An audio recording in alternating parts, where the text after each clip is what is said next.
அப்பா, தாத்தா, பாட்டி, எல்லாரும் வாங்க.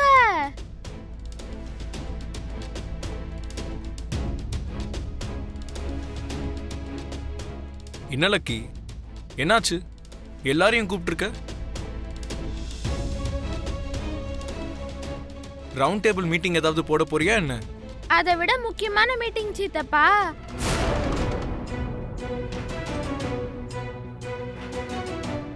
என்ன அது அந்த அளவுக்கு முக்கியமான மீட்டிங்? டாடி, ரொம்ப நாளாவே நான் ஜுன்னு அவங்க வீட்ல எடுத்த வீடியோவை உங்ககிட்ட காட்டுறேன்னு சொல்லிருக்கல்ல.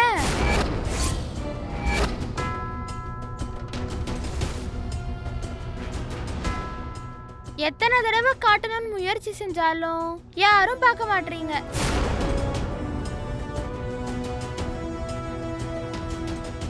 அதனாலதான் இன்னைக்கு கண்டிப்பா எல்லாருக்கும் காட்டணும்னு நான் முடிவு பண்ணிட்டேன். இப்ப அந்த வீடியோ மட்டும் காட்டிட்டான்னா அதுல நான் இருக்கிறத கண்டுபிடிச்சிருவாங்களே. ஜுன்னுவோட அம்மா லக்ஷ்மி மாதிரி எதுக்காக இருக்கான்னு கேள்வி கேட்க ஆரம்பிச்சிருவாங்க. இப்ப என்ன பண்றது? அது சரி, இவ்ளோ சடனா அந்த வீடியோ உனக்கு எதுக்கு ஞாபகம் வந்தது லக்கி? அது ஒண்ணும் இல்ல தாத்தா. ஒரு சில விஷயங்களுக்கு கிளாரிட்டி கிடைக்கணும்னா ஒரு சில விஷயங்கள் வெளியே வந்தாகணும்.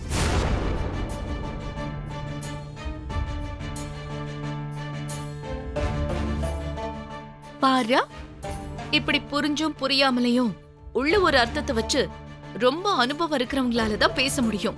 இப்பெல்லாம் உனக்கும் இது நல்ல பழக்கமாயிடுச்சு போல இருக்கு. லக்கி யார் கூட சுத்திக்கிட்டு இருக்கா? இந்த ஜுன்னு கூட. அவன் சைஸுக்கும் அவன் பேசுற பேச்சுக்கும் நரிக்கும் நாகலோகத்துக்கும் இருக்கிற அளவுக்கு டிஃபரன்ஸ் இருக்கும். இப்ப அது கொஞ்சம் கொஞ்சமா லக்கிக்கும் ஒட்டிக்கிச்சுன்னு நினைக்கிறேன். ஐயோ அப்பா, கொஞ்சம் பொறுமையா இருங்க. முதல்ல இந்த வீடியோவை காட்டுறேன், இருங்க. சரி, காட்டு.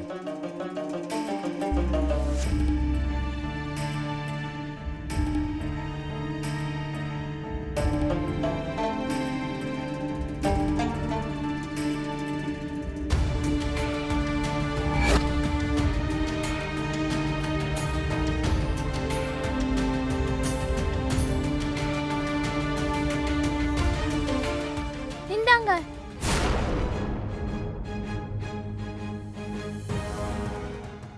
லக்கி, இந்த இலையும் பூவையும் வச்சு பண்ண வீடியோ எனக்கு முன்னாடியே காட்டியிருக்கேல்ல?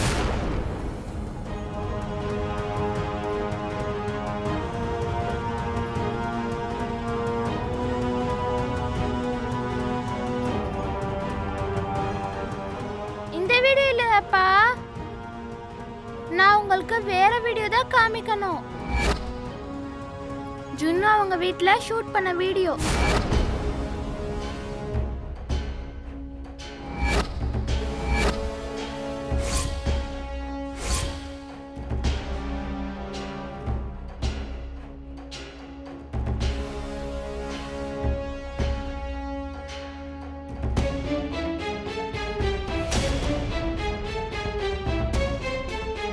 என்ன ஆச்சுமா? எதுக்கு இவ்வளவு டென்ஷனா தேடிட்டு இருக்க? எங்க போயிட போகுது? அது போன்ல தானே இருக்கும். என்னமோ போட்டி, அந்த வீடியோ எங்க இருக்குன்னு எனக்கு தெரியல. எங்கேயோ மிஸ் ஆயிடுச்சுன்னு நினைக்கிறேன்.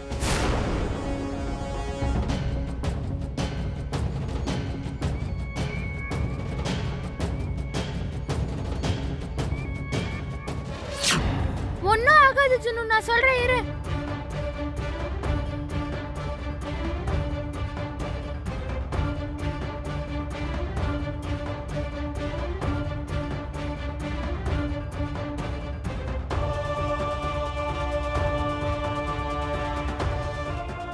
என் கூட வா, நான் சொல்றேன். சாரி லக்கி, அந்த வீடியோவை நான் தான் டெலீட் பண்ணிட்டேன். லக்கி, ஜுன்னு, இன்னைக்கு அந்த வீடியோவை காட்டுவீங்களா இல்லையா?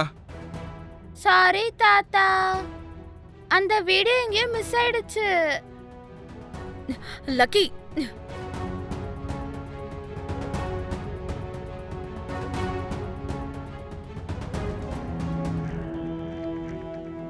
I'm very sorry lucky. எதுக்கு ஜுன்னு? நீ அந்த வீடியோவை எல்லார்கிட்டயும் காட்டுறது எனக்கு சுத்தமா பிடிக்கல. அதனால தான் நானே அதை டெலீட் பண்ணிட்டேன். என்னது? நீ டெலீட் பண்ணிட்டியா? ஆமா லக்கி, அம்மா அந்த வீடியோவை யார்கிட்டயும் காட்டக்கூடாதுன்னு 100 தடவைக்கு மேல சொல்லிட்டாங்க. அம்மா இத்தனை தடவை சொல்லிருக்காங்கன்னா ஏதாவது கண்டிப்பா ஒரு காரணம் இருக்கும்ல. அதனாலதான் நானே அந்த வீடியோவை டெலீட் பண்ணிட்டேன். I am very sorry lucky. உண்மையிலேயே நான் தான் உனக்கு சாரி சொல்லணும் ஜுன்னு. நீ வேண்டாம் வேண்டான்னு சொல்லிட்டு தான் இருந்த. ஆனா நான் தான் கேட்காம எல்லாரையும் கூப்பிட்டு வீடியோவை காமிக்க ட்ரை பண்ணிட்டு இருந்தேன். ஐ அம் ரியலி சாரி. சரி சரி, நம்ம 2 பேருக்கும் நடுல சாரி புரியெல்லாம் இருக்க கூடாது. இனி அந்த விஷயத்தை பத்தி மறந்துரு, சரியா? ஆ, என்ன எல்லாரும் இங்க என்ன பண்ணிக்கிட்டு இருக்கீங்க? நத்திங் அங்கிள், ஜஸ்ட் ஆபீஸ் விஷயத்த பேசிட்டு இருக்கோம், அவ்வளவுதான்.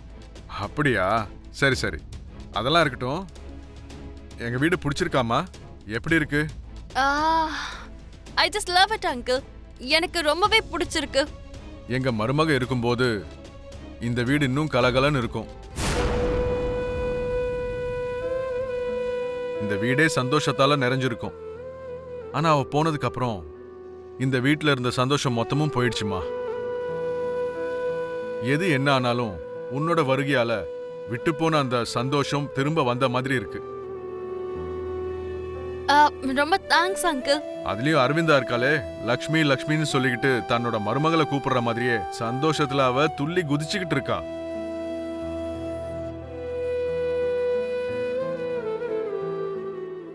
இப்ப நீதான் அவ மருமகங்கிற மாதிரி அவ ஃபீல் பண்ணிட்டு இருக்கா. ஆனா நீதான் அவ மருமகன்னு உண்மையை சொல்லிட்டன்னா அவ இன்னும் சந்தோஷப்படுவா. சம்யுக்தா வேற யாரோ கிடையாது, என் மருமக லக்ஷ்மின்னு எனக்கு முதல்லயே தெரியும்டா. ஜானுவ அக்கான்னு கூப்பிட சொன்னா, அரவிந்தா வாயால லக்ஷ்மின்னு கூப்பிட சொன்னா, குழந்தைங்கள அம்மான்னு கூப்பிட சொன்னா. கேட்ட உடனே இந்த வீட்ல இருக்கிறதுக்கு சம்மதிச்சிட்டா. அப்பவே எனக்கு டவுட் வந்துருச்சு. ஆக்சுவலி நீ இவ்வளவு நாளா எங்க இருந்த லக்ஷ்மி? எல்லாத்தையும் சொல்றேன் மாமா. ஆக்சுவலா என்ன நடந்துச்சுன்னா, இன்னைக்கு நான் என் அம்மாவையும் இழந்து தனியா நிக்கிறேன். இன்னைக்கு என் வாழ்க்கை இப்படி ஆனதுக்கு காரணமா இருந்த ஒருத்தரையும் நான் சும்மா விட மாட்டேன். அதுல முதல் ஆளா பலியாக போறதே அரவிந்தா ஆண்டி தான். உனக்கு என்ன வேணும்? என்ன கேட்டாலும் கொடுத்துருவியா? ஆனா அதுக்கப்புறம் அரவிந்தா ஆண்டி மேல நீ பழி சுமத்த கூடாது. அவங்களுக்கு நீ எந்த ஒரு கெடுதலையும் ஏற்படுத்த கூடாது. அப்ப சரி, நீ மித்ராவோட வாழ்க்கையில இருந்து நிரந்தரமா வெளியே போகணும். நந்தன் குடும்பத்தை விட்டு அவங்க கண்ணிலே படாத அளவுக்கு இந்த ஊரை விட்டு நீ போயாகணும்.